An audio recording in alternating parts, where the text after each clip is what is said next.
How can you watch British Bake Off and not cry, though? I mean, I guess you do it every week.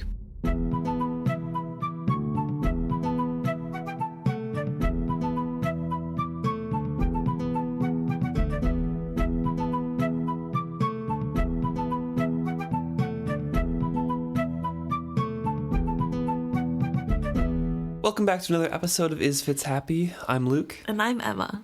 And this week we're discussing Chapter 14, Winterfest. And the beginning here is discussing Winterfest, basically. It's just a little blurb on what that means and what goes on, what happens during it. You're already laughing. What were you going to say? Nothing, This is Winterfest, where we talk about Winterfest. You're like grapple for another word. Yes. Ribbon. So it goes on to say in this intro blurb that it happens during the winter solstice, which is December 21st. And it's basically a celebration that the light is going to come back for the next year or until the next solstice, or it'll get gradually lighter and lighter. And they have a big hunt. It lasts 3 days. Weavers use... There's 6 days. Oh, 6 days? Yeah, it's a 6 day. First 3 days pay homage to the darkness. The tales told and the puppet shows presented are those that tell of resting times and happy endings. And then midday there's a hunt, and the next 3 is days that look toward the coming summer. Looms are threaded with gayer thread, and the weavers take over and end the great hall to vie among themselves for the brightest patterns and lightest weave. The tales told are ones that tell of beginnings of things and of how things came to be. I just want to point out that this is kind of how the Fitz trilogies work out. Oh, really? Not like specifically like these 3 books, but like this trilogy, the second trilogy, and then the final trilogy, if we exclude the live ship trilogies. And the Rain Wild. Yeah. Because this tale is of resting times and happy endings, ultimately, right? We end this. No, I mean, okay, it's a little bit of a stretch. But you lost me there for a second. Keep on explaining. At the end of this trilogy, we have order restored. The Red Ship Raiders are no more. They have been defeated, and a kingdom is righted with rulers who care about the people put into place. There's a happy ending for everyone minus Fitz. Kind of. Yeah. Jade gets to come out of hiding. Yeah, I guess if you don't look at the Fitz point of view. Yes. On the whole, ultimately. There's a new heir to the throne at the end of this. Mm-hmm. The middle trilogy of Fitz's, there's a hunt. They're looking for the dragons. They were wrong. They need to find a way to save the dragons, to truly bring them back. This is the whole purpose of the middle trilogy, is saving the ice dragon, kind of. Yeah, I mean, Dutiful going to kill him. Right. That's the hunt, and then the fool is on the hunt to save him, and I get it. So like there's like a hunting aspect. And then the final trilogy is one that tells of beginnings of things and how things came to be. We learn all about the fool. Yeah. And how the Claire's. fool, came to be, what happened. We have Bee picking up for the next generation. She's starting anew. And I don't know, I just thought it was a little interesting that you could work it in. You can work it in, yeah. I mean, it's a little bit of a stretch, I know. But I just thought it was interesting how technically you could find those themes in the first, second, and third Fitz trilogies. I don't want to burst your bubble here. Oh, no. But the things that they list there are pretty generic to most stories. Well, resting times and happy endings, and tell the beginnings of things and how things came to be. No, I do like it. Like, all joking aside, that it does fit, like, generally. Well, I kind of like it, It's a vague set of descriptors. Probably coincidental foreshadowing for the last trilogy, at least, because I don't know if Robin Hobb had even planned to write more at this point, so it's kind of hard to say. I don't know. thought about, though. I tried to think, is this something she's doing in her series? And found a way to weasel it in. Found a way to slink it in there. Finger guns. Okay, moving on.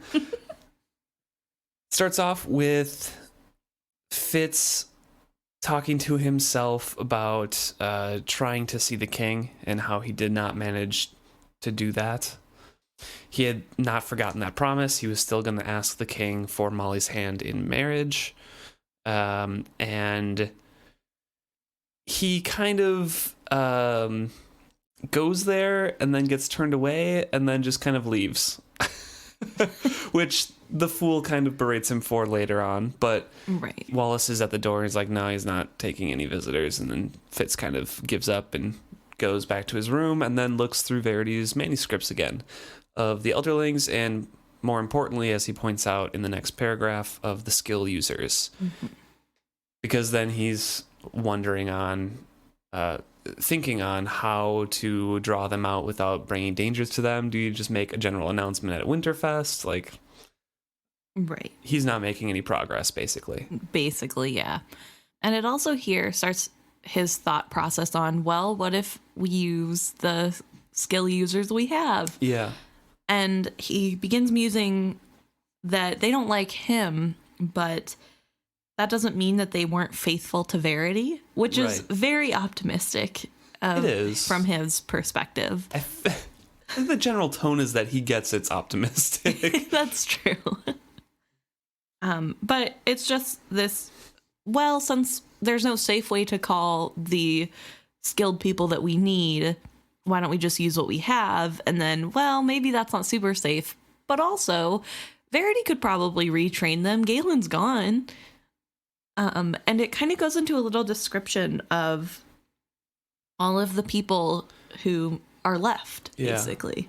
I do want to point out before you get into the specific people that we get some numbers here. 8 of us had survived the training. 7 of us had come back from the testing. I had failed it, and August had been burned clean of it. That left 5. We don't know the person who died in the testing because they never mention them besides, like, right now. Yeah. I underlined that too because... Or at least didn't necessarily die, but never came back because Galen burned it into them, like, if you can't do this, don't come back because you might as well be dead, basically. Right. But there also is a high chance that Fitz isn't the only one who was in forge-infested areas. True. And not everyone had the upbringing of being trained as an assassin from the age of 5 up. So. Yeah, yeah, true. But I thought that was interesting. Mm-hmm, me too. So it does take a closer look on the 5 that are left. There's Serene, who blames Fitz for Galen's death and basically is no good. She's unsavable in Fitz's mind, basically. And then there is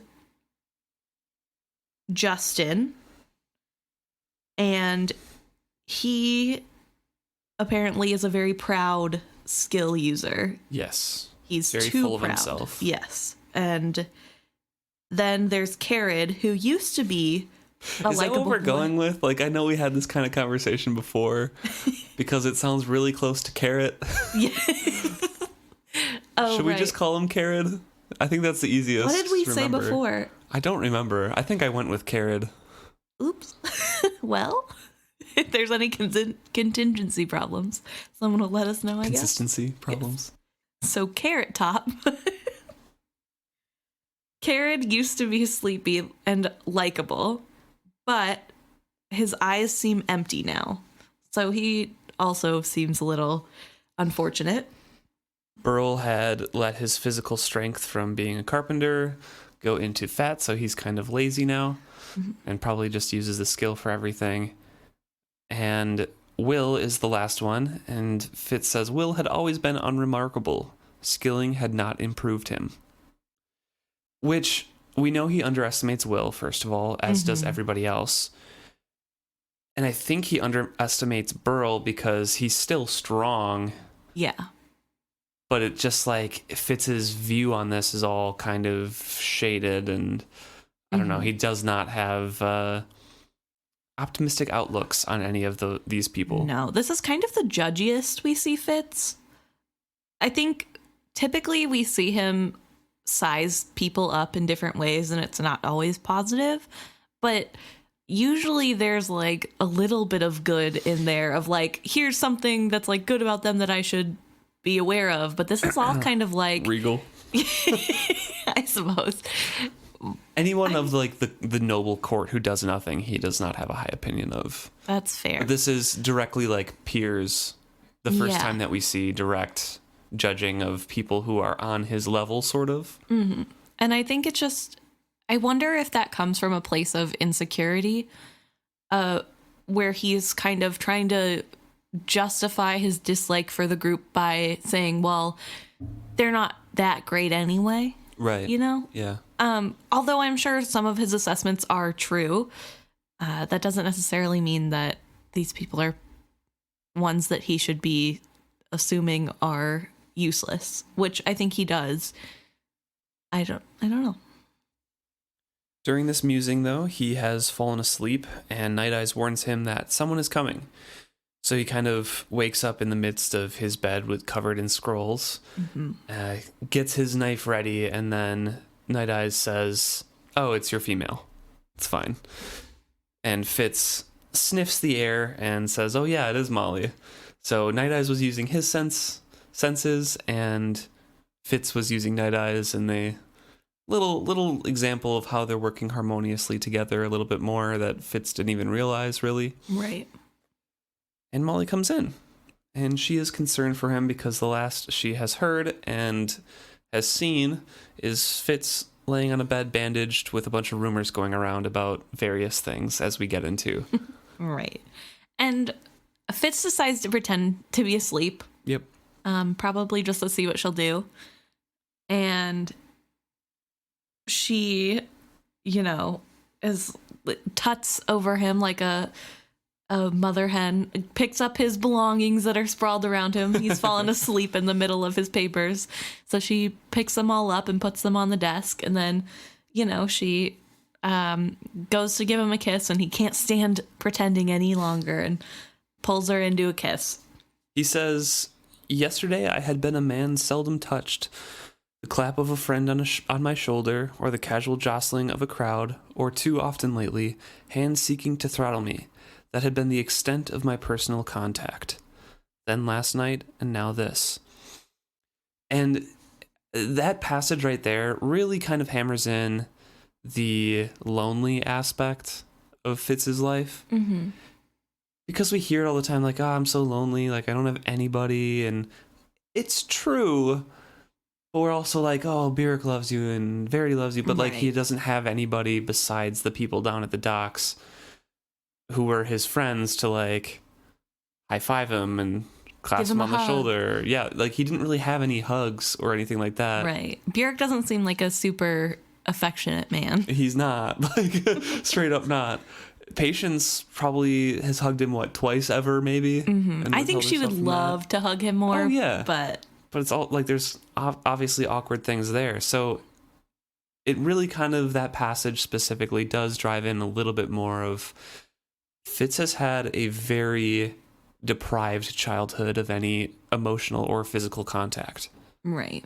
And I can kind of see his full grasping after whatever happens, like with Molly, because it's just that yearning, like, this is actually nice. I need more of this. Right. And he thinks that she's the only one who could ever possibly give that to him because she's the only one who does. Right. For a really long time. And Night Eyes agrees. He's like, "Yeah, not so much aloneness here. More like pack." Nice. Yeah, I also marked that. The sensation of Night Eyes being able to tell that this is different, we're not alone, is kind of sad. Because, I mean, it kind of shows how much that's seeping into Night Eyes' worldview. Yeah. But also, I suppose, wolves are pack animals, and currently he is physically alone in a shed somewhere. So, he probably also feels alone, and that doesn't help. They feed into each other, I'm sure. Oh, yeah. Yeah. They don't have the most healthy way of dealing with their emotions, especially as, like, young things. I was going to say young people, but... Night Eyes is not a person. Yeah. Yeah. No, but, like, yeah, they both have the same feelings, and they just compounded. We saw the same thing when Fitz and Night Eyes met each other, where Fitz was drawn to his anger, and they just kind of reflected that anger back and forth at each other because they were both really, really mad. Mm-hmm. And it just wasn't good. And we see that with, like, the aloneness and everything like that. And when something that is good happens and Night Eyes agrees, Fitz is like, no. No, back out. You can't do this. So he withdraws slightly from Molly. Molly's confused, obviously. And he has a conversation with Night Eyes quick of saying, you have to be separate with my time with Molly. I will share everything else with you. And I know you don't understand, so we'll talk about it later. But please, can you withdraw for now? And then Molly is concerned because he has been quiet. He's like pulled back from her and is just like staring straight ahead and having this mental conversation. So he looks like he's not there at all. Right. So she's concerned that she should leave. And we know that whenever he does this mental talking, he looks very dumb. Yeah. I think staring off into space. Patience has made comments on it before. Yeah. And it just looks like he's not all there. But in this conversation, Night Eyes points out, you are always marking off lines that do not exist. The meat, the hunt, the defending of territory, and females. These are all pack. And it just goes from this sense of, they're both lonely too, but yet they're so different. And they view the world so differently, mostly because Night Eyes is a dog. Wolf. Don't insult him. He's insulted by that. That's right. He is a wolf. So and Fitz is the dog. That's true. But I don't know. It's just so interesting seeing the logic of an animal versus human in this, even if it's imagined. And so he sets walls around himself and really controls himself to prevent skilling and to build up the wall between him and Night Eyes to keep himself centered in the moment. Right. And he says a cute line of, you're always exactly what I need, always. And she seems so glad for that. And they have the little conversation and how Fitz seems distant right there. And how the rumors are kind of scary. And Fitz is like, excuse me, the rumors? What? What are you talking about? Right. And she thinks he's playing dumb. Yeah. Don't play cat and mouse with me. If you don't want to tell me, then say so. The king in waiting asked us not to speak of it. That isn't the same as not wanting to tell you about it. I suppose not, and I shouldn't listen to gossip, I know, but the rumors were so strange. And they brought bodies back to the keep for burning. And there was a strange woman weeping and weeping in the kitchen today. She said that the forged ones had stolen and killed her child. And someone said you had fought them to try and get the baby back, and another said, no, that you'd come upon them just as a bear attacked them, or something. The rumors were so confusing. And these rumors again pop up later on in the chapter, but we see the start of something that Fitz is half animal, and there's weird things going around when he attacks and kills people. And right. Well, to be fair, 3 grown men attacked a teenage boy, and when they came back, they had been mauled by a wolf and a skilled killer, but mostly a wolf. Yeah. Fitz is not very skilled in direct confrontations at this point. No, I mean, he's better than your average 15-year-old. Yeah. Oh, yeah. But I just mean kill that... me pretty easy. Yeah. But I'm just saying that I'm sure it did look like an animal attacked them because an animal did attack them. And Fitz can't admit that an animal was there because that puts him in danger of revealing that he has a wit partner, but also if he doesn't admit there's an animal there, it puts him in danger of being labeled as witted, because how else do you turn into a beast and attack people the way a wolf would? And I suppose they think it's a bear, so it must be real bad. And we know he was fighting for his life. He would have died. Mm-hmm. And that also is a type of gruesome fight that you do anything you can to live. And so, I don't know. Mm-hmm. I didn't want to lie to her, or even to tell her the truth. I couldn't tell anyone the complete truth. So I just looked into her eyes and wished that things were simpler for us. And again, he says that King asked him not to speak of it, but gave her the basic outline, but deflected, right, of any of his involvement.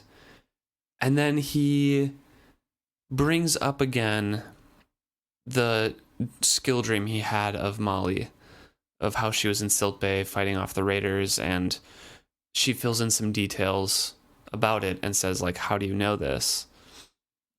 And Fitz is like, I dreamed it. I have true dreams sometimes, not often. Molly admits to murdering the Red Ship Raider that came after her. Mm-hmm. And she has a really hard time accepting that, it seems, because she starts to tremble and talks about how she's never told anyone that. And I really feel sad that Fitz does not open up to her more, because I think she's such a complex person and she probably could understand, even if it was just about this. Yes, I killed those 3 people. It was in self-defense. Obviously, she would understand. And I think she kind of infers that from his... Right, but... everything. I don't know. I just think it very much contrasts the difference between the two of them, where she's openly admitting with words, I killed a person. Like, she's putting it in the real words and not leaving anything out. And he has to skirt around and hint at. And I think that's where a lot of the problems come, because he feels that is similar and that's the same thing. But it's really not. Mm-hmm. And I don't know, I just found it very interesting to go from Fitz skirting around the idea that he kills people to Molly openly admitting that. Yeah. Do you think that's why she was trembling? I think so. Because the first time I read it, I think so too, mostly. But the first time I read it, I was like, she's scared what he's going to say because she didn't tell anybody that she had killed somebody. Like, how does he know? Kind of thing. Mm. But I read it again, and I think it's mostly that it was a traumatic experience, and she's reliving it. That's what I've read it as. I guess it could also be scared. Maybe it's a little bit of traumatic experience. Maybe it's a little bit scared that somebody else knows. Like, if Fitz knows, who else knows? Who told him? I'm sure she feels guilty about it, so... Right. I mean, which is funny. Well, not funny, but funny because it's somebody attacking her and who would have forged her if she had not, or killed her if she had not killed that person first. And so just the, feel bad nature of it is very human. Fitz is about to promise that he will never lie to her, and she stops him and says that, I hope to spend the rest of my life with you. Make me no promises that you cannot keep for the rest of your days. And at some time, Molly got up and latched and barred my door. I remember sending up a fervent prayer that this would not be the night that Shade finally returned from his journeying. It was not. Yeah. So, see, with lines like, don't make any, I want to spend the rest of my life with you, don't make any promises you can't keep forever. I don't understand how people don't like Molly so much. She's being so upfront and honest, and she just seems so understanding and cool to me. I think a lot of the issues come later. Right. Definitely things get worse, to put it lightly. But it's just here, in moments like this, I'm like, oh, she's so cool. She, is so vulnerable and open with Fitz, and he's so not. And, that's the whole problem. But I don't know. Anyway, So Fitz gets his wish that Jade is not coming down tonight, thankfully. Yes. Although I'm sure he would have known what was going on. Well, he's gone. Well, right, but if he wasn't... Oh, if he wasn't, yeah. I think he probably has some sort of, like, speaker system to hear what's happening in Fitz's room. Interesting. Well, if not a speaker, at least a little eye hole. I don't know. It could be. I could be wrong, but he seems to only open the door whenever Fitz is alone, so how else could you be sure? True. And so Molly heads out after she spends the night. In the middle of the night still, she leaves, and Fitz falls asleep and is woken up by pounding at his door early morning when it's still dark out because Burrich is freshly washed with axes, ready to go. And Fitz is like, what? I forgot about this. Uh-huh. And so he's late there. Yeah, so Burrich is pounding on the door. And when Fitz finally does open the door, he mentions that the room smells funny. Mm-hmm. And Fitz tries to play it off as just a new type of candle. Perfumed candles. They're supposed to bring restful dreams. Burrich snorted. That's not the kind of dreams that scent would bring me.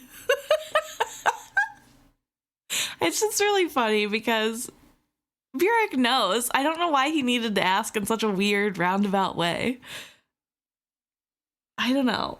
It's like, why did he even have to comment on it at all? Maybe he did it without thinking and then realized and then went, oh, gross. I don't even want to think about it. But also, he doesn't seem too happy about it. We know Burrich doesn't like the idea of Fitz being a womanizer. Yeah. Which this probably gives off the image of him being, so. True. But he doesn't really, like, make any more comments about it now. Yeah. Well, there's no time for that. There's duty first. Yeah. So he doesn't even seem angry or anything like that. It's just comments on it, then says, hurry up, we're late. Get up there. I guess it does say he strides purposely down the hall, and I read that as he was angrily walking away. No. I definitely just made that up in my head. Fitz starts to get ready, and there's more pounding at the door, and Fitz thinks it's Burrich again, and opens it up, and the fool slips in. So we got the fool inside here, and Fitz demands, "What do you want?" In no mood for his silliness. He took a deep, appreciative sniff. "Some of what you had would be lovely," he suggested, then danced back gracefully at the look on my face. I was instantly angry.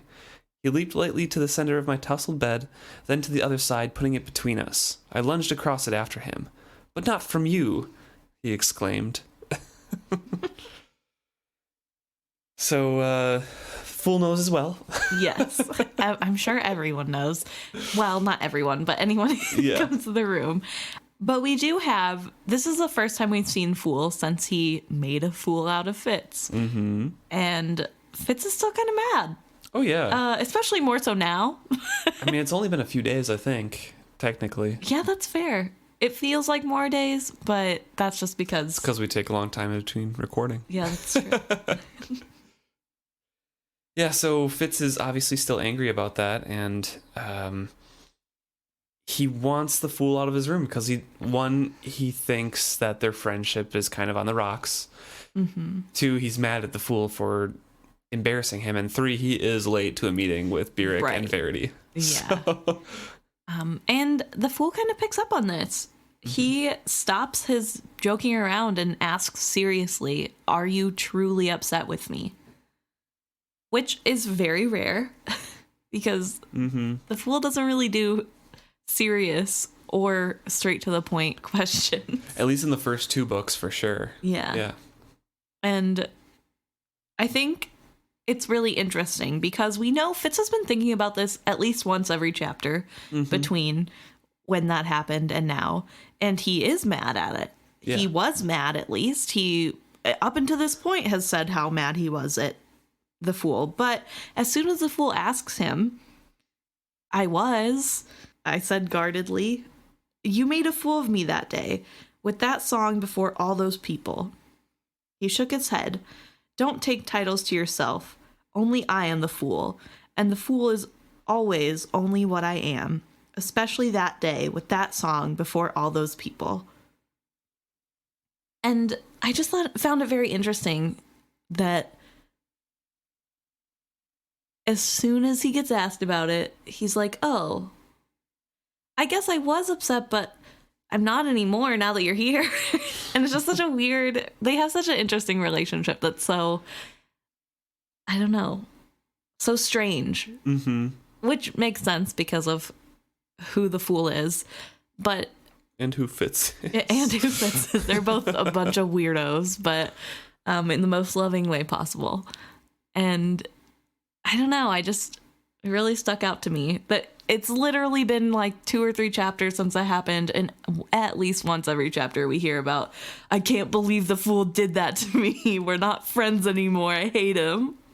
And now it's like, well, I was kind of mad, I guess. Like, okay, Fitz.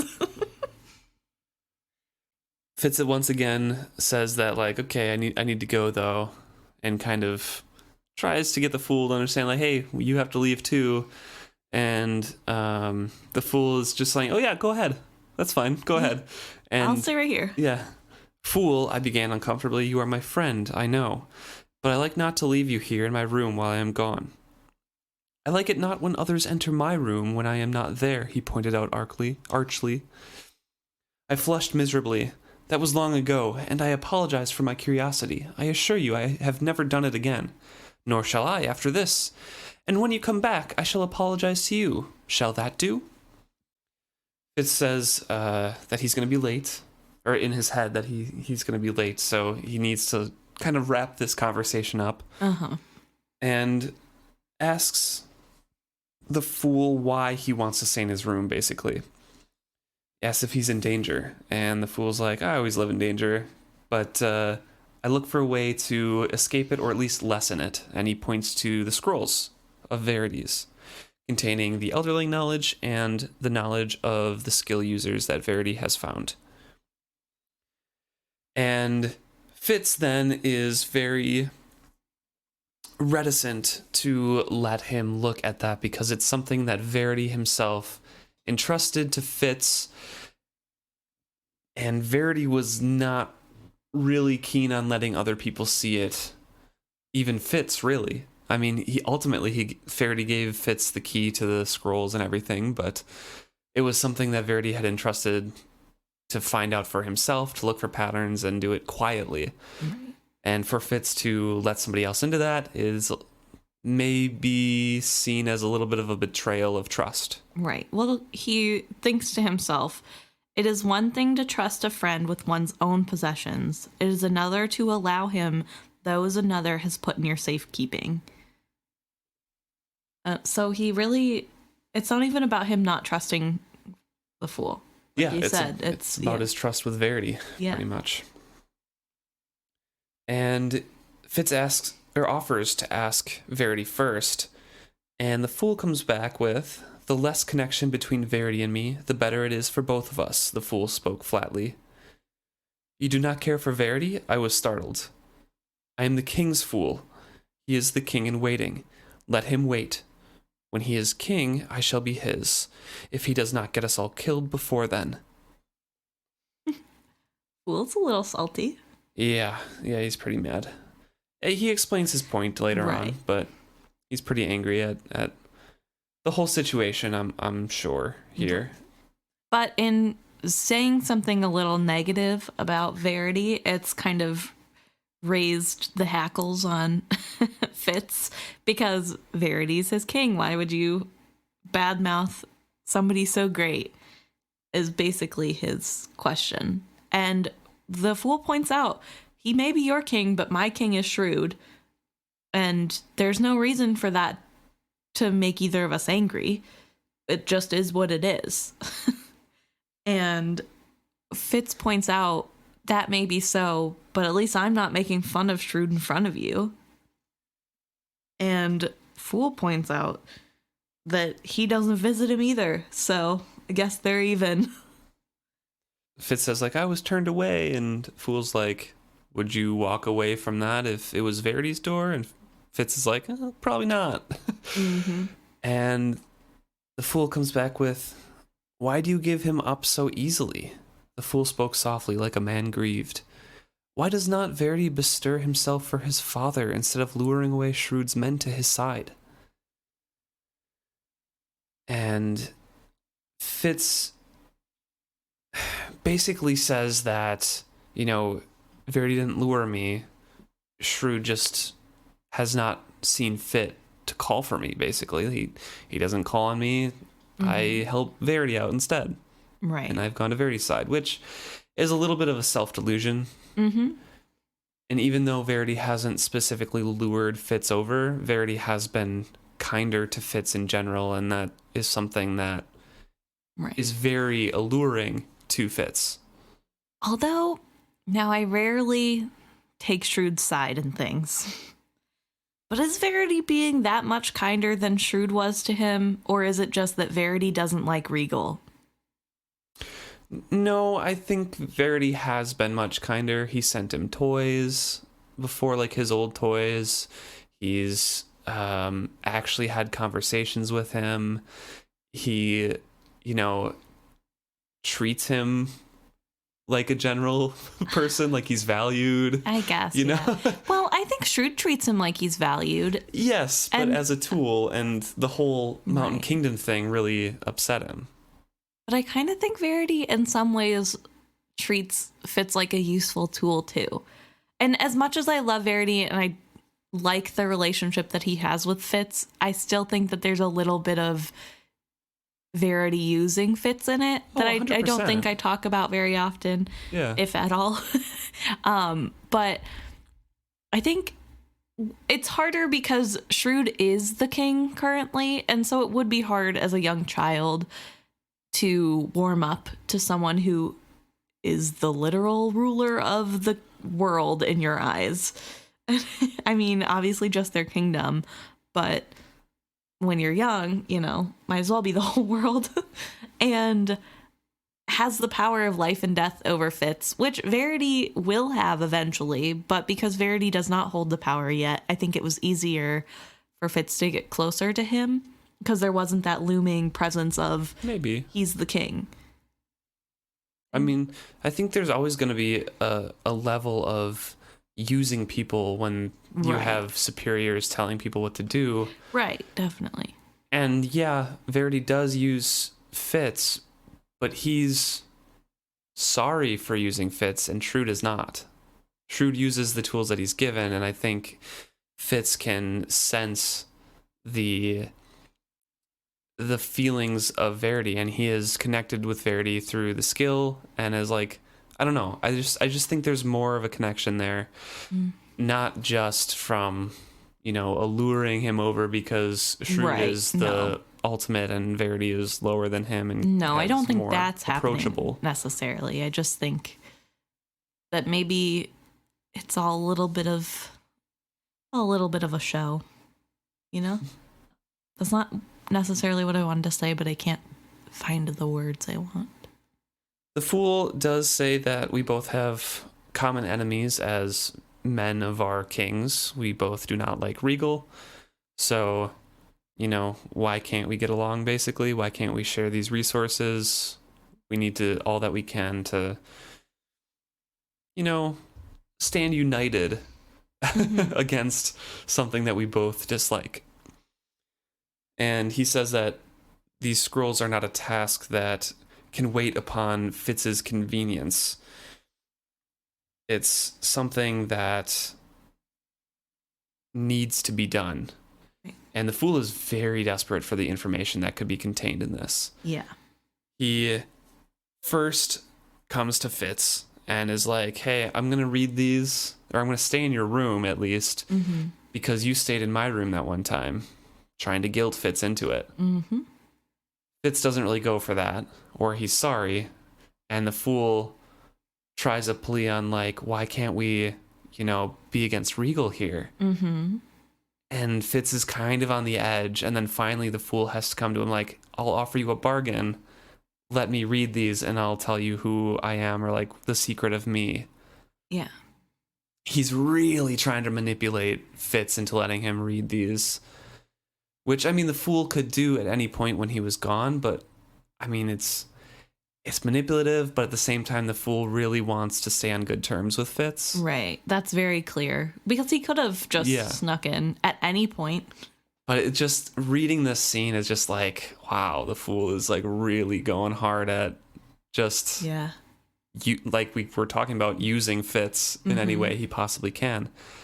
And a little of the comment before, when he first came in, of some of what you had would be lovely, but not from you. Which makes me think, like, the Fool isn't really friends with Fitz right now. Like, they're friends, but they're not close. They don't have that deep connection, really. I think Fitz thinks they do, and the Fool is growing to like Fitz a little bit more, but it's still not, like, I think the Fool is like, I can work with this guy. He seems like kind of fun, like we like each other, whatever. But it's just not as deep as it is later on in the books. The Fool thinks they're work acquaintances, and Fitz introduces him as his best friend. Yeah, basically. That's what I think, like, is still the situation with the relationship at this point. Yeah. But it's hard to read the Fool, too, so. It is hard to read the Fool. It's hard to know what's going on in his brilliant little mind. I think they must be closer than just work acquaintances, as I had so nicely put it. Just because he is going through this, or wants to go through the scrolls with Fitz's knowledge of it, he doesn't sneak around. And I'm sure he'd be a lot better at putting things back where they belong and not letting Fitz know that he had been in the room than Fitz was at not letting the Fool know he had been in his room. Yeah. But I don't know. I think this is like the starting of a bud of a friendship. And there has to be some level of trust because the Fool is offering a secret. Right, yeah. I mean, there is, definitely. Right. But I don't know. And it does work. It kind of. Yeah. It's offered as a bargain, and Fitz accepts. Fitz wants to know if it's freely given. Yeah. And the Fool says honestly, no. Offered as a bargain, as I said. Which I thought was a very interesting distinction. It also, yeah, that's true. It is interesting distinction, but it's also a little bit of a return to wordplay. Right. Just like, no, I told you it's a bargain. Like, right. But I wonder if it is kind of like, no, I would not freely give you this information, but I really need this favor, so that's where we're at. Yeah.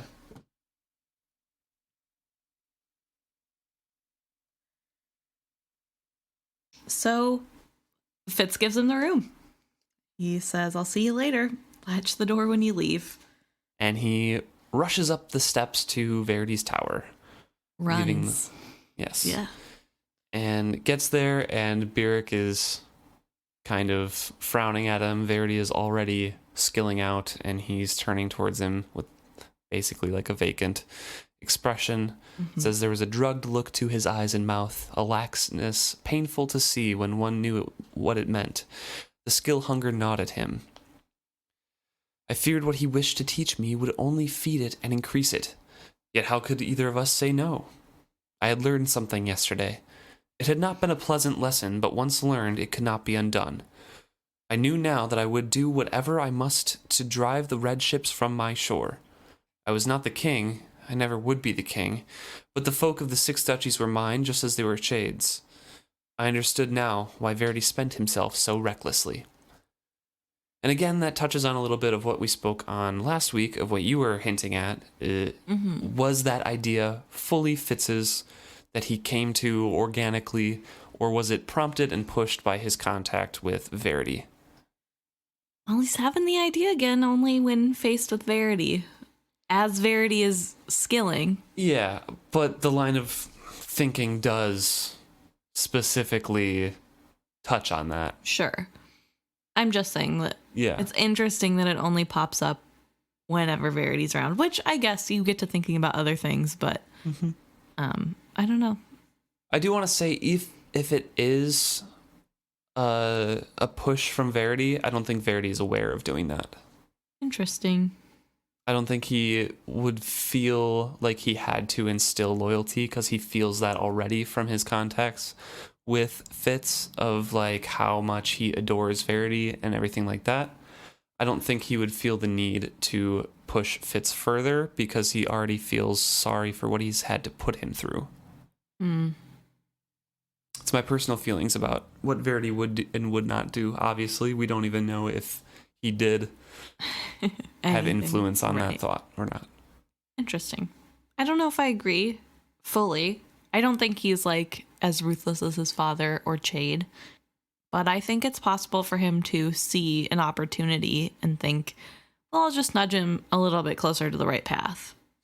You know what I mean? Maybe. Not necessarily with any ill intentions in mind, or I'm using him as a tool, so I must do this, but like well, I'm addicted to skilling all the time, and I see that his thought process is really close to what it should be to be useful to me. I might as well just like nudge it into place a little bit more. I don't know. Like he couldn't help it in some way. Yeah. I don't know. Burrich is questioning him on his health, and he asks, no tremors, Fitzchivalry? No darkening at the edge of your vision? No dizzy spells? I paused to think for a moment. No. Be damned, Burrich gave a snort of amusement. Evidently the cure has been to beat it out of you. I'll remember that the next time you need a healer. Which is true. He hasn't had any dizzy spells or weaknesses pretty much since he took the time to rehab himself. Yep. After Burrich took him out drinking and said, hey, Molly watches you too, probably, and is getting information. You're not the only stalker, creepy boy. True. Take care of yourself. And he started exercising more and grooming, and I think it maybe mentioned like he got weak easier and maybe had a little bit trembling, but since that chapter, I don't think we've had anything. Yeah, I think there was a couple mentions of like trembling, but it was hard to tell if that's from fear of a situation or, you know. I think he mentioned it while climbing down the wall to Molly's room, maybe. There might have been like a little mention of like, I didn't know if my trembling was from the exertion or whatever, but I didn't want to keep doing it to start a fit or something like that. He also trembles the whole time that they're talking last chapter about the freedom of country and stuff, like how bad things got and Fitz almost died. Yeah, I mean... Which could be a trauma response. Yeah, it could be just shock or trauma, but... But it could also be just weariness. I mean, he was probably pretty tired. True. But yeah, so it's crazy how when you take care of your body, it does pretty okay for itself. It's almost like you should try to be healthy. Ooh, we'll try. So he gets beat up by Burrich here, has a few more bruises, mostly from himself, he says, than Burrich actually trying to hit him. Burrich says be on time, and Fitz goes down to the kitchens to eat, and is trying to rearrange his priorities in his head and get on top of his life again. He's on one of those highs where he's like, I need to do everything. All my chores, I need to clean my house. I'll run these errands. I'll get it done. Yep. My New Year's resolution starts today, and I'm going to do everything. Winterfest. Yeah. So he decides to start with King Shrewd. That is at the top of his list, and resolutely puts Molly to the last of that list. Right. Although he does not want to. Yes. I did want a quick... Shrewd reminded me, I wanted to ask, do you think the Fool is using today as the day to search through the scrolls because he knew Fitz would be with the king and he needed to do that himself? Or no, I think it's to prompt him to visit the king again, to move along the plot, you know? It was partially the Fool telling him like, hey, why don't you ever visit King Shrewd? If you were turned away at Verity's door, you wouldn't have just walked away. Right. Like, do it for your king. So I think he kind of guilted Fitz into that a little bit. And also, with the meeting with Burrich and Verity and everything like that, he's like, okay, I should take control of my life again. And that he's been meaning to do that and had promised himself. to talk to the king. So I think it's just a little bit of combination of those pushes. I don't think the fool knew directly that he would go. He probably knew it was a possibility that Right. Fitz would go, but yeah. And I'm not sure if that prompting or the asking of the fool for Fitz to go visit Shrewd is based on his dreams and what needs to happen, or if it's just his genuine love for King Shrewd. That's fair. I really don't know. I don't know either. Because I feel like it could be his just genuine love and concern, and like, why don't you like Shrewd as much as Verity? Right. Well, there's also, I've been thinking about how, spoiler alert, but when Shrewd dies, it's blamed on Fitz, and this seems like not a great path for his catalyst to be on. And I wonder if he took that risk because he would prefer putting Fitz in a little extra danger to losing someone that he finds to be a friend. You know, I don't know. I just was thinking, like, it might, if Fitz never went in to check on him, he probably would have died sooner. Yeah, that's true. And there would be less hassle. I don't know. But then, I don't know. I think there must be something with Shrewd lasting as long as he did, because Verity would be able to take over earlier and like fracture things, and I don't know. It would be like right on the heels of Verity leaving, I think. I don't know. Yeah. So either way, he decides to visit King Shrewd now, and on his way out of the kitchen, he talks to Cook a little bit, and she immediately kind of talks to Fitz under her breath, so none of the rest of the kitchen can hear, and is basically saying, "Hey, you're a good kid. I don't believe any of the bad rumors about you." And once again, Fitz is confronted by this rumor thing of how he's half man, half beast, and tearing all these people apart because he's an animal. And Fitz is like, "Thank you." Right. And so this is where we first see the words that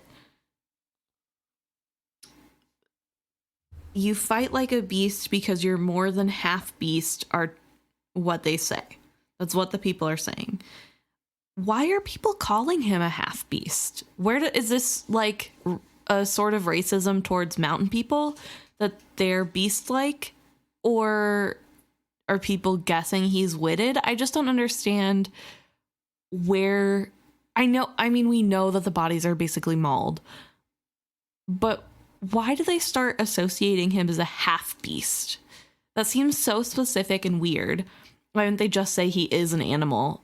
Well, it says, "And them what says you fight like a beast because you're more than half beast are talking evil nonsense." I really think it stems from the fight with the men, the forged ones.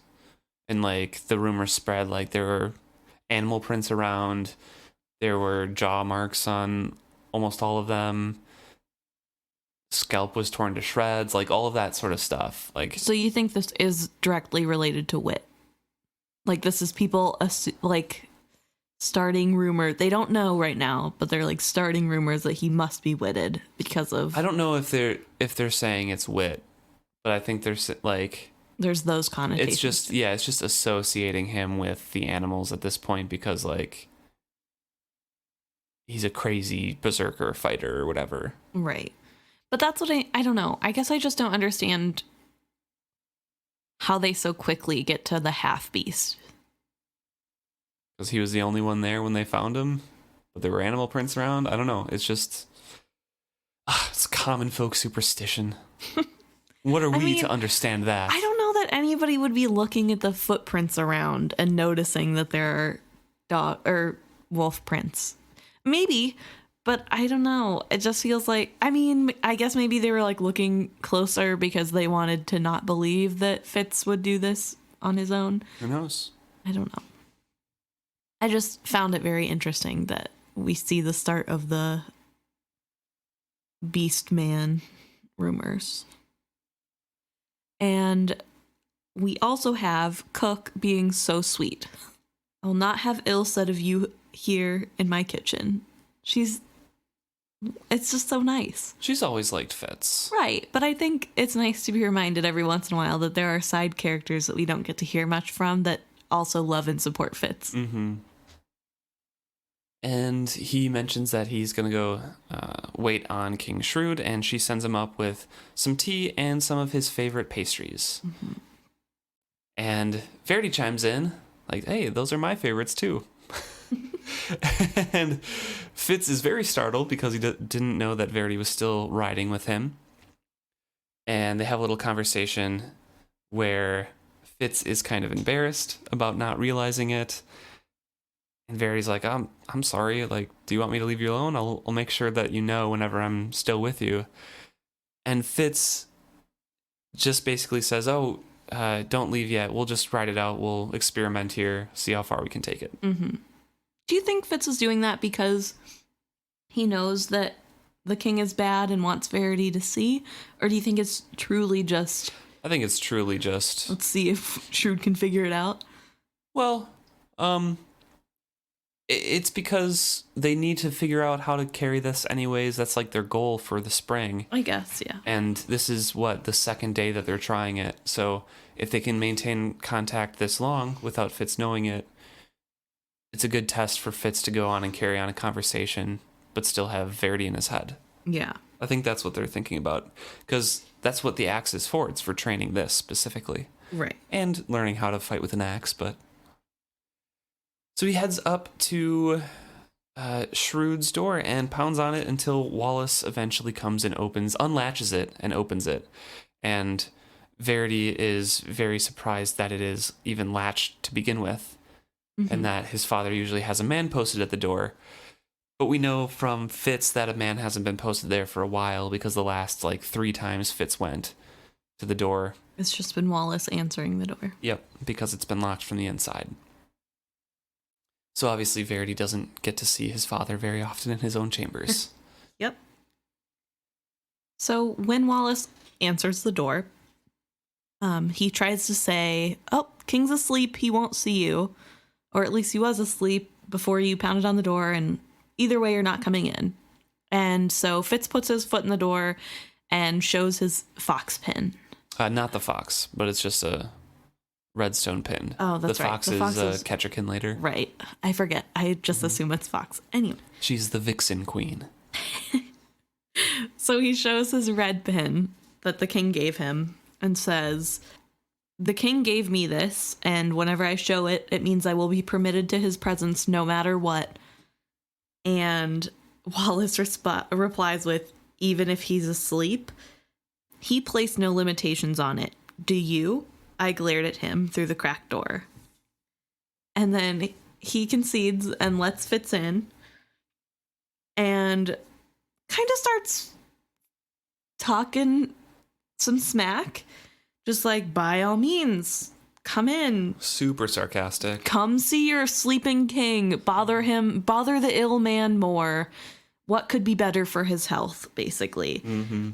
And Fitz kind of just ignores it and is like, great, cool. I brought him some sweet pastries. And to which Wallace is saying, ooh, that'll be bad for his digestion. How thoughtful. He turns to the bedchambers and... Wallace is finally, will you truly bother him there? Well, why not? You've shown no other manners. Why should I expect consideration now? Wallace's voice was full of snide condescension. I gripped my temper. Don't just accept that from him. Turn and face him down now. This was not advice from Verity, but a command. Verity's probably never realized how bad it is for Fitz. Oh, yeah. No. Nobody's ever talked to Verity that way. I mean, I'm sure he gets a few, little comments. And also he can tell what people are saying behind their back. True, but nobody talks like that to him. Right. And I'm sure he didn't realize that Fitz is able to, acknowledge this as rude, but kind of try to control his temper to not say anything. And... Verity can't. And I think it just shows that he isn't aware of the kind of treatment that Fitz probably has to deal with on a daily basis. Also, Wallace is literally below him in the hierarchy as well. Like, so he should not be saying those things. So I think Fitz was well in his right to do that. And Verity was reminding himself that he can have some pride about who he is. But I'm sure Wallace isn't the first one below Fitz's station to say unkind things. No, I'm not saying that at all, yeah. And I also think Shrewd has taught Chade, has taught Fitz that it's better to just let it go because it brings less attention to you in the long run. Yeah. And it doesn't make it look like you're vying for the crown whenever you demand respect of people, which is also good for optics.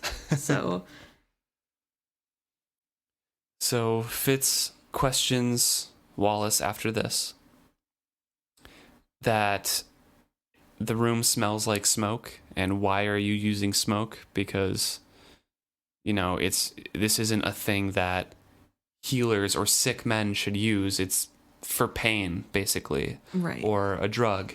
And he explains to Verity what he means by that, and Verity comes back with, "Oh yeah, his mother also had a liking for it." Regal's mother. Yes, Regal's mother also had a liking for it. She called it mirth leaf. And Fitz is like, it's almost the same thing, but the one in the mountains is much more potent. And it's like good kush. Yeah. And Wallace is like, are you claiming to be a healer? And again, Fitz is like, no, but I have a working knowledge of herbs, and this is not something that a sick man should have. And Wallace is very slow to answer, but he comes back with, well, a king's pleasures are not his healer's area of concern. And then Fitz offers perhaps they're mine, and he opens up the bedchamber, and he sees a terrible scene, and Verity agrees with him that it is unlike Shrewd in every way possible.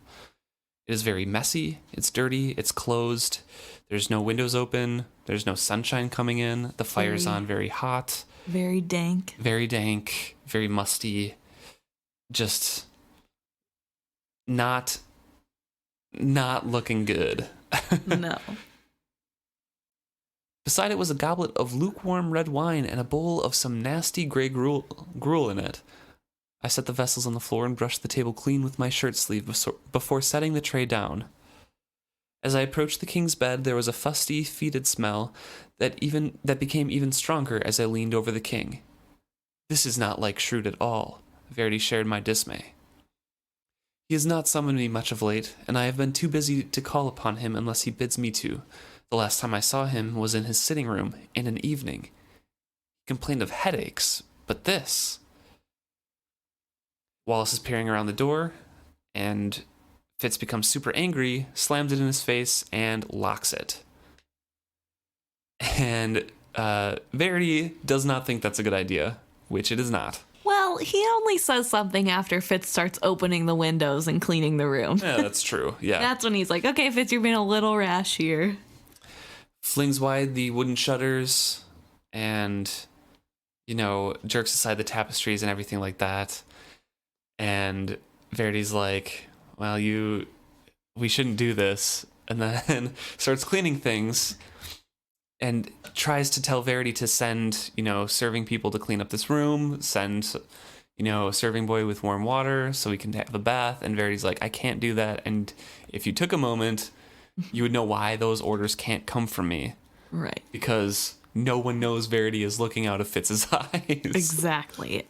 And all the while Fitz is doing this and having these conversations, Wallace is pounding at the door, demanding to be let in, and Fitz goes by the door to say, hush, you'll wake the king, which I thought was very funny. He's taking Verity's order a little bit too far of standing up to Wallace, because then it goes quiet and Wallace leaves. Mm-hmm. We know he's going to collect Regal and his cronies, but Fitz continues to clean up, and I want to say that specifically that he starts dumping out the censers of ash and herb out of the open window. I brush the clinging ash out with my hand to free the room from its reek. And I believe in the next chapter, he gets a contact high, basically, from the smoke. Very concentrated one when he's down in Winterfest. And at the end, I believe Patience and Lacey collect him from the stairs talking to some serving girl that is flirting with him. And he's like, I don't know where anybody is or whatever. And Molly is just waiting in her room by herself. And it's a whole big ordeal. Uh-huh. Because Fitz cleans out this ash without thinking that it is, in fact, a drug. Right. When he just mentioned in the previous paragraph that it was a potent drug. Yep. Yeah. That's our Fitz. Never really thinking things through. Because without washing his hands, he then washes the king's face and then eats a pastry with him after the king wakes up. Which also fits. The water, he notes that the water turns yellow. Yeah. Which is really gross. Yeah, the king has not bathed for a while. No. Well, he hasn't bathed because Wallace tells him it'll make him ill, which is so frustrating. This makes me mad to read through just because, like, imagine if that was your grandpa. My mom was an advocate for the elderly in nursing homes and assisted livings, and this kind of story here, this part, just makes me so livid because it's some of the stories that she would tell me, just trying to get it off her chest of like what was happening in these. It's just like, learn how to take care of somebody. Yep. Oh my gosh. Yeah. It's frustrating, and we know that they're purposely doing this, which makes it worse. Right. Because if it was just incompetence, you could almost forgive it. Although you'd think common sense would let you know something's wrong, but, you know, maybe they're just dumb. No, they're willfully mistreating the king. And even if it wasn't the king, this is despicable. Right. And just horrible to do to anyone. And it's working because the king is now unsure. Oh, yeah. And fully trusts Wallace. Yeah, he can't do anything without him. When the last time we saw the king with Wallace was, Wallace doesn't know anything that Cheffers used to do, my previous serving man. So, like, you're dismissed, Wallace, for now. I can just talk to Fitz by himself. It's fine. Yeah. So it's a big change. And guess we don't know for sure how long it's been since that last visit. At least a couple months. That one specifically was for taking on a job. And I don't remember if that one was up to take care of Virago. I think it was. I think it was too. And that's before the Ketcherkin mess, right? I think so. It's been a while. Yeah. But just in a couple months, Shrewd is reduced to staying in his bed. He is very hesitant to do anything without Wallace or against Wallace's advice. He says, I don't know. The window's open. Why is the window open? Wallace has warned me about taking a chill. I opened it to clear the air in the room, but I'll close it if you like. I smell the sea. It's a clear day, isn't it? Listen to those gulls cry a storm coming. No, close the window, boy. I dare not take a chill, not as ill as I am already. Fitz asks how long he's been ill, and Shrewd says, long enough. Oh, forever it seems. It is not so much that I am ill as that I am never well. I am sick, and then I get a bit better, but as soon as I try to do anything, I am sick again, and worse than ever. I am so weary of being sick, boy, so tired of always feeling tired. That little comment there of, I mean, I don't have a working knowledge of chronic illness or even, honestly, a lot of different illnesses or the symptoms, but it just seems to me, with what we know is going on, he is kind of perpetually kept in a sickened state. He could, yes, he's been having headaches and he could be forgetting things, and that could be natural with dementia that runs in the family. But feeling always fatigued and tired and not doing anything, and when he's getting a bit better, all of a sudden he's super sick when he tries to do anything when he's better. Yeah. It just reeks of someone keeping him down so he doesn't do anything in the kingdom. And so he loses the visibility to the people and loses that power. Yeah, it's definitely sad to see him fall so far. I also wonder if part of this is skilling him to believe that Wallace is correct. Skilling him.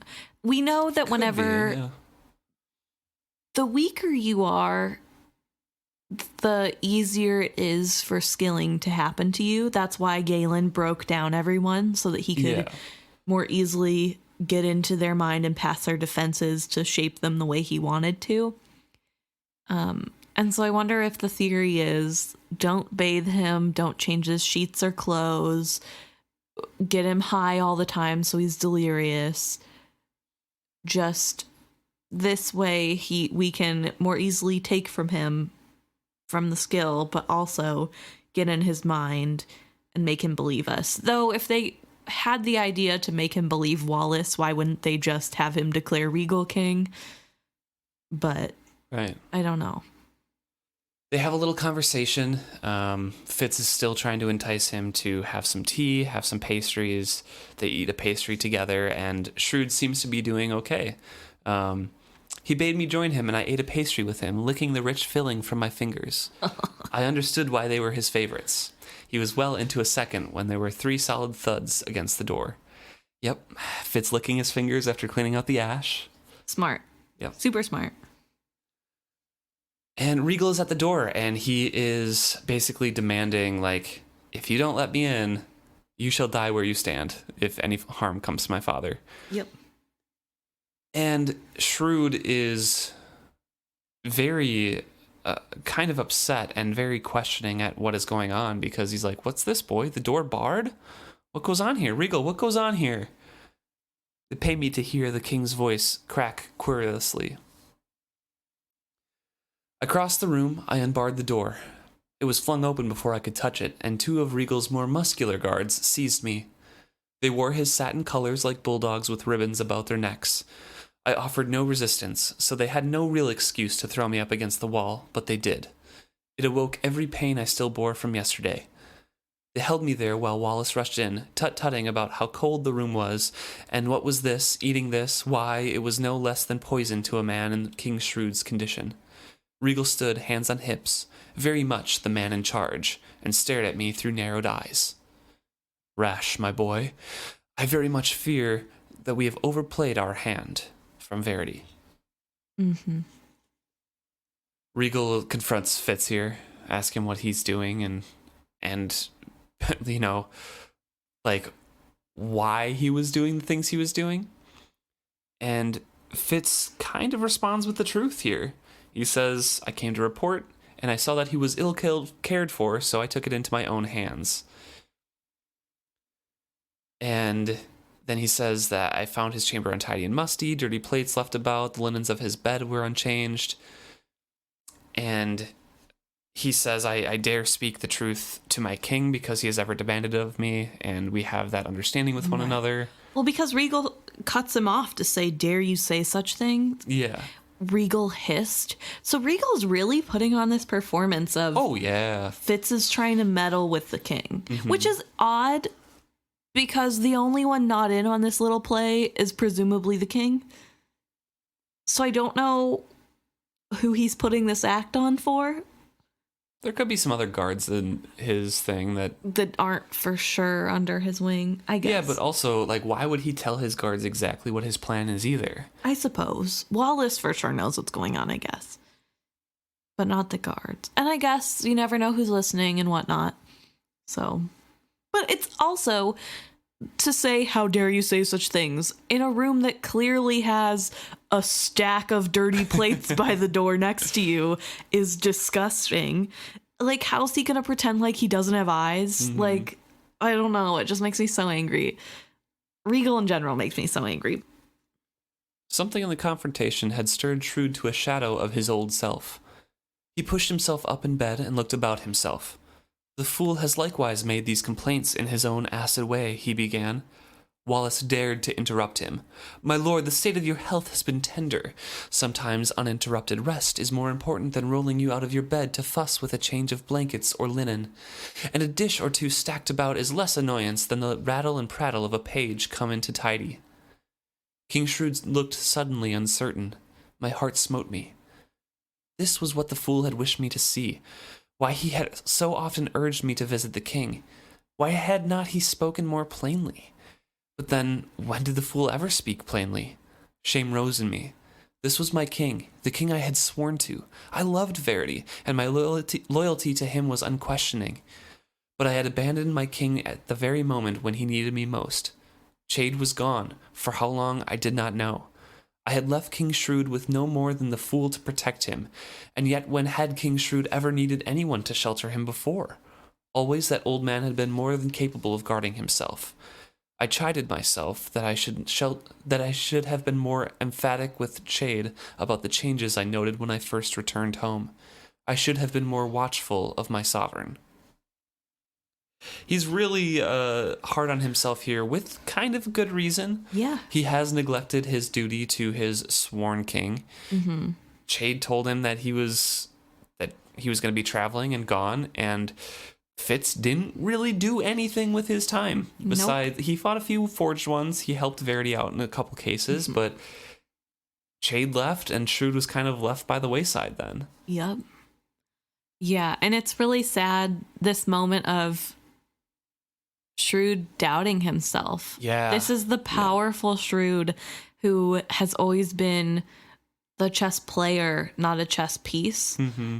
And it's really sad to see him diminished to the role of another piece. A pawn. Yeah, a pawn on the playing board.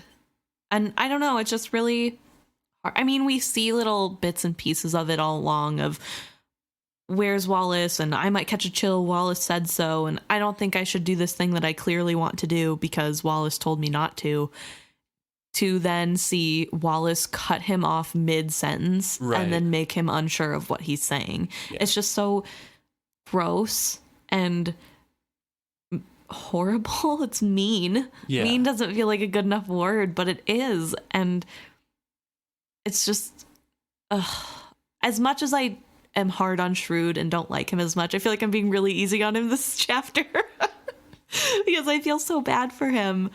Well, he is a victim in this. Yeah, he for sure is. And it doesn't matter some of the more shady things he's done. He is an elderly person that is dwindling in mental capacity and is being taken advantage of. Yeah. And it's really hard to see. Prince Regal asks how Fitz even got in, and they have a conversation about the pin, which Prince Regal's like, oh, that's nonsense. Why would you believe that he has a pin that would grant him access to the king? And Fitz interrupts him and says, Prince Regal, you know it is true. You were witness when King Shrewd first gave it to me. I spoke quietly but clearly. Within me, Verity was silent, waiting and watching and learning much. At my expense, I thought bitterly, and then strove to call back the thought. He pulls out the pin, and Regal's like, I don't remember anything like that. But Shrewd says, come closer, boy. He takes the pin from Fitz, and Fitz says, my heart sank inside me. And then interrupts Regal when Regal tries to interrupt him. Mm-hmm. Says, Regal, you were there. You do recall it, or you should. The king's dark eyes were bright and alert as I remembered them, but also plain were the lines of pain about those eyes and the corner of his mouth. King Shrewd fought for this lucidity. He held the pin up and looked at Regal with a shadow of his old calculating glance. I gave the boy this pin, and my word, in exchange for his. Then I suggest you take them back again, pin and word both. You will never get well with this type of disruption going on in your rooms. Again, that edge of command in Regal's voice. I waited, silent. And the king goes on to say, I gave those things, the pin and the word, and the word can't be recalled. Mm-hmm. And we have an agreement. Do you agree that once a man has given his word, he may not take it back? The old test was in that question. As ever I have, my king, I agree with you. Once a man has given his word, he may not call it back. He must abide by what he has promised. Good then, that's settled. It's all settled. He proffered the pin to me. I took it from him, relief so immense it was like vertigo. He leaned back into his pillows. I had another dizzying moment. I knew those pillows. this bed. I had lain there and looked with the fool down on the sack of Siltbay. I had burned my fingers in that fireplace. The king heaved a heavy sigh. There was exhaustion in it. In another moment, he would be asleep. I want to talk about that briefly before we finish out this chapter. Mm-hmm. Do you think he's skilled right there? Shrewd. Ooh. I want to read these things again here. Do you agree that once a man has given his word, he may not take it back? The old test. Fitz agrees, and then he says, good, that's settled. It's all settled. He proffered the pin to me. I took it from him, relief so immense it was like vertigo. He leaned back into his pillows. I had another dizzying moment. I knew those pillows, this bed. I had lain there and looked with a fool down on the sack of Siltbay. Those lines right there make me think that Shrewd was like connected to his mind briefly, or just making sure that promise was kept or it was secure or some sort, because Fitz has 2 moments of dizziness and then specifically remembers the other time that Shrewd was skilling and that they were connected. I don't think there's like strong evidence for what happened or anything, but it brings to mind like he is so exhausted after this. Yeah. And there's such a line of focus from him in the first like couple lines ahead of that it makes me think that he was really trying to focus his mind to skill out and use whatever shred of strength he had left. Now that you're pointing out the like specificness of it, I guess it does make sense that maybe there's a little skilling there for sure at the end, intentional or not. I don't know. I felt like we've seen Shrewd do this taking of strength to be lucid in front of people. The fool mentions it last time they were together, that it costs him much to seem the way he does in front of you. Mm-hmm. And that it's a choice. And obviously earlier in the book, he could do this for longer. And I don't know if that's necessarily the skill that he's using. Right. Or if that's like skill techniques of just focusing your mind. Yeah. Like putting up your walls really tight so that you can focus on what's directly in front of you and not the wandering thoughts. And maybe in doing that, there is a little bit of skill. And when they touch hands to get the pin across, there's that connection because they have been connected already. Mm-hmm. They've shared minds already. I just don't know what Shrewd would have done, and Verity doesn't mention anything. Right. And he is looking out of Fitz's eyes. So I really don't know if there was anything to it. It just brings to mind something because there is a specificness about those small 2 lines of like, you know, the vertigo and then a dizzy moment and then remembering the skill connection. Do you think he's letting Fitz know that he knows Fitz was there? Like this is Maybe, but he already did. Like at the end of that chapter, he's like, "There you are, my boy." And he like kind of kicks him out to his own body. Yeah, so Shrewd already knew. But Fitz didn't really know that. Didn't seem to realize that is. Yeah, true. Him being acknowledged. He still thought it was a dream for a really long time. But I'm wondering if, and maybe it's just reminding Fitz he's in his corner. Like we're connected. Yeah, I trust you. You've been in my mind, you know. I want, like, maybe it's trying to be some sort of message and he can't get it all the way out. He's too weak. But it's just a reminder of things aren't good. I am sick, but I want my kingdom taken care of. Right. Yeah. It could be. Or maybe it was a message for Verity. It could be. Yeah. It could be a direct connection with Verity. Or honestly, it could have just been focusing his mind and the skill slipped out a little. Or nothing at all. Or nothing. I'm just saying just focusing in mind to be attentive, and then Fitz is literally just that relieved that it's kind of like, ooh, okay. And then that bout of dizziness recollects him to being in an old man's body in that bed or something. I don't know. Maybe. It could be a lot of things. It just, that passage specifically brought up the question for me. Yeah, it's a good catch. I would be curious to hear what everybody else thinks. If you think that this is moment of skill and what that means, please let us know. Yeah. Continuing on, though, Regal once again has commanded in his line here. Forbid him to come and disturb you again unless you summon him, Regal commanded. And again, there's before, then I suggest you take them back again, pen and word both, Regal, or that edge of command in Regal's voice. This whole thing is, like you said, taking advantage of Shrewd, and Regal is taking over these commands and telling his father what to do, and the way that he's very confident in it, it seems to have worked in the past for certain things, but right now, Shrewd calls him over. Fitz, come here, boy. And like a dog, I came closer to him. I knelt by his bed. And I want to say that long ago in the first book, I think, we pointed out that Robin Hobb uses a lot of dog descriptors for Fitz. And it does continue throughout like all of the books, which is kind of fun to see a very pointed reference to it here. He lifted a thin hand, patted me awkwardly. You and I, boy, we have an understanding, don't we? A genuine question. I nodded. Good lad, good. I've kept my word. You see that you keep yours now, but... He glanced at Regal, and that pained me. It were better if you came to see me in the afternoons. I am stronger in the afternoons. You slipping away again. Shall I come back this afternoon, sire? I asked quickly. He lifted a hand and waved it in a vaguely denying gesture. Tomorrow, or the next day. His eyes closed, and he sighed out as heavily as if he would never breathe in again. As you wish, my lord, I concurred. He straightens up, puts his pin back on, and asks formally to Prince Regal, if you will excuse me, my prince. Get out of here, Regal growled.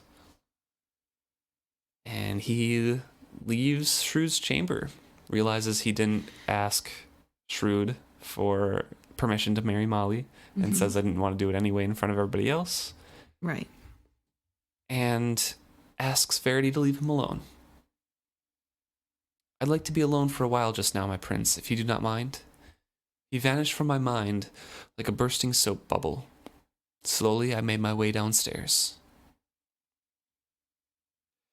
It is a very heartbreaking chapter. Yeah. We have another beginning where Fitz realizes he isn't alone, but even in these scenes, we see issues with this relationship between Molly and Fitz and Night Eyes.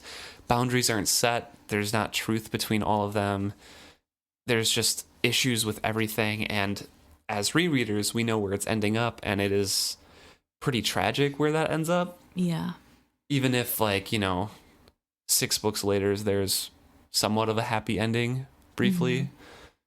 It just leads from one thing to another, because then the Fool comes in, and he's guilting Fitz about not doing his duty, and then Fitz tries to do his duty, but then he realized he was neglecting his duty with Shrewd. Yeah. There's just too many moving parts. And maybe if the Fool was braver and actually told Fitz what was going on and worried less about how it would affect the path, there could be problem solved there. Maybe if Fitz wasn't so wishy-washy about whether or not he wants to do his duties. Yeah. I don't know. It's all hard. Yeah, it's interesting. I don't know if I can say I like this chapter, but it is a good chapter. I think this chapter is very informative, and we learn a lot about the state of the royal family. Yes, a lot of the things that we've been putting off thinking about for the past couple chapters. And I think sometimes it's really easy to forget that the state of the royal family is also a very important thing. Yeah. It's not just Fitz's problems. No. And also, I mean, the red ships are so scary and dangerous that I think it can sometimes blind the reader, Fitz, definitely Verity, to other things that need to be done, which is fair, but it makes it harder whenever we're jerked back into the view of, hey, here are all the things happening because you're not focusing on them. Which is the beauty and a detractor of a first-person point of view book. Yes. Because things are moving in the background that the reader does not see until it's presented to the main character. Yeah. Which is done so well by Robin Hobb. I mean, it's totally believable that this is going on the whole time that we're not seeing it. This isn't just the king only exists when Fitz recognizes that he exists. There's no otherness about him. There's agency in all of the characters, and they have their own plans, and there's a fullness to the world that is very nice to read.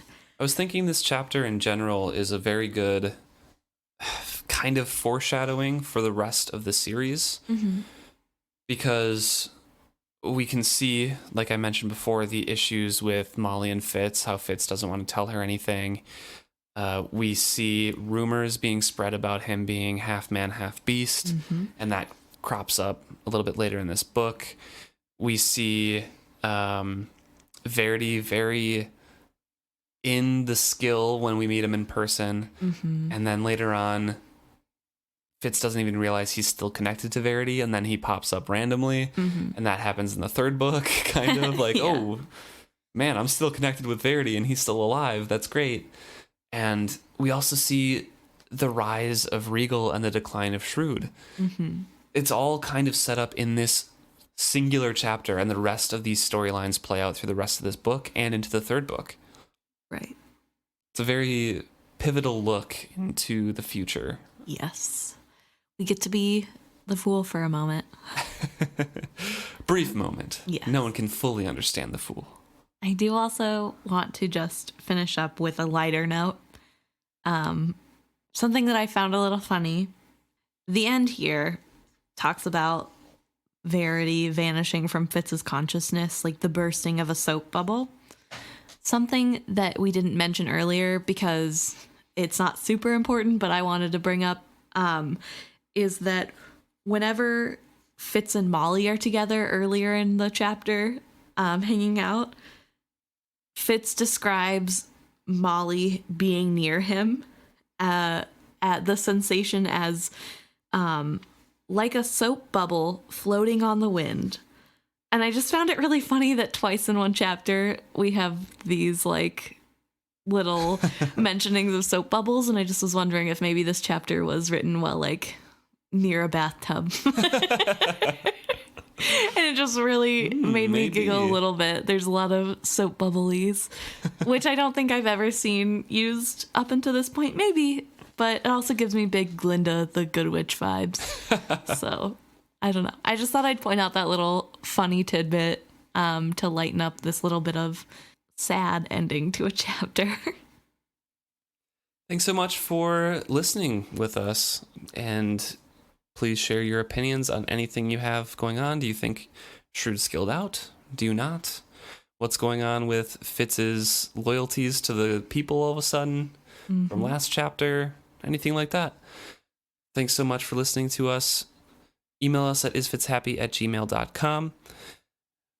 Rate, subscribe, like, share with your friends, whatever you want to do with our podcast. We'd greatly appreciate that. Love to have more people to speak to. And you can also reach out to us on any of the social medias, Twitter, Facebook, Instagram, or on Reddit. It is Fitz Happy.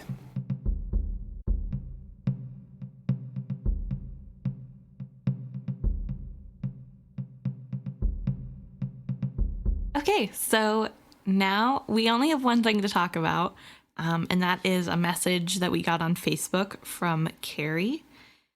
And we kind of touched a little bit on this theme throughout our discussions.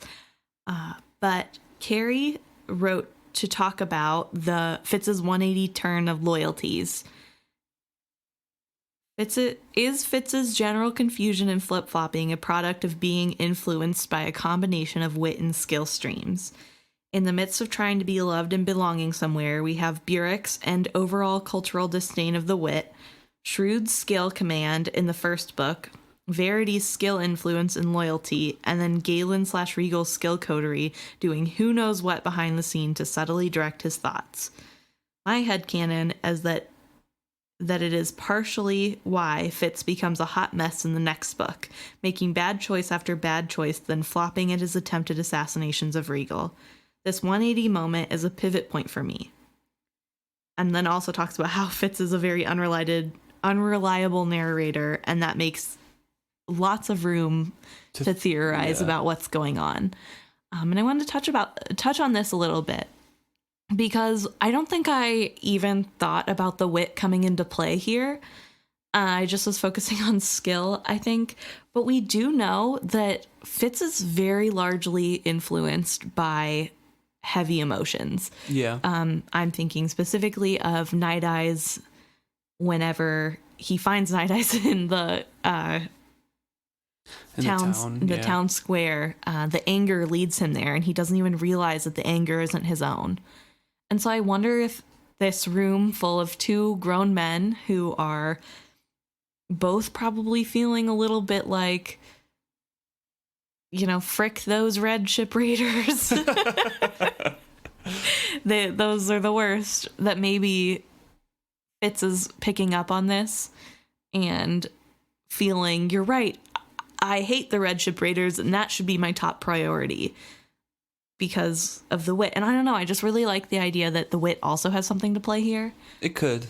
But again, like you mentioned, it's largely emotional, and you can't really get sentiments out of it. I suppose not. If it's like, unless you're directly speaking to a person and then you can feel their emotional reaction to what you're saying. Right. So passively, maybe the wit, but I just don't see how that would come to play more so than just Burrich's overall attitude and what he has directly said. Right. to Fitz about it. Right. Skill stream, that's an interesting topic, though, of how there's unchecked skill that's flowing through the Six Duchies or Buck in general, and Fitz doesn't really have walls ever. Yeah, or when he does, they're too strong. Yeah, so he could have been influenced in some way. It's a really interesting topic. And again, like, I don't know where I fall on the whole thing of Fitz organically came to loving the people or was pushed in that direction. I just don't know. Right. Personally. I just think that it's so strange that he's able to drop everything later. And that if he truly cared about, although maybe that's just from bad experience of like, I tried caring about the people and they hate me. In my mind, this moment was more about justifying the horrid act that he did to those forged ones, and justifying through Verity's words, finding the reason that like this was necessary. I need to do this, and it made him okay with himself. And later on, that just the need to do that falls away. Yeah. Okay. But that would be for an explanation that he was not pushed into that. Right. So, I don't know. But in the third book, Carrie, you're right. He does make a lot of weird decisions. Not necessarily weird, but just bad decisions. They are weird because he seems more competent than the decisions he makes. He's also way more emotionally messed up in the third book, having been through a death and a loss of the soulmate, according to him, in Molly, to, Burrich, and all of those sorts of things. Does that happen by the time he makes some of the more shadier choices? I mean... Not around the castle, the ones that he makes. I mean, he kind of knows that Burrich and Molly are together. They're not, like, romantically together until near the end. But he sees them, like, when he's still in the cabin. I guess I don't know. I can't distinguish where one book ends and the next begins. I assumed that stuff doesn't happen until, like, midway through the book. I don't know why through next book. In my mind, he dies in this one, I'm pretty sure. Does he? I think so. That's wild. I'm pretty sure in my brain this book ends with, when would it end then? Right. Oh, with the fighting, I guess. Like it ends on like some note about the war, because they go to war and he fights on the ships. I'm pretty sure it ends with him getting like arrested and beat up and maybe dead. That could Feels be, like I don't know. Not enough for next chapter left then. But then I guess maybe I'm just mashing all the like travel chapters together because I don't know. Yeah, It's very Hobbit-esque in that there's a lot of traveling chapters then. I love it. I love travel chapters. But either way, it happens in the next book. Yes, he never makes good choices. But it is also very important to point out that he is an unreliable narrator, so we will never know. True. But thank you, Carrie, for that insight. It is a very interesting take and some things that I had not fully thought out. Mm-hmm. We see it does influence him later on with like the skill road and things. Right, and strong skill influence can make people make different choices, like in the Rainwild cities and things like that. So yeah, it's an interesting thought. Yeah. But thank you for sharing it with us and letting us share it with all of you. Okay, well, don't hesitate to reach out, everybody. We enjoy hearing your thoughts and ideas, and we will see you next week.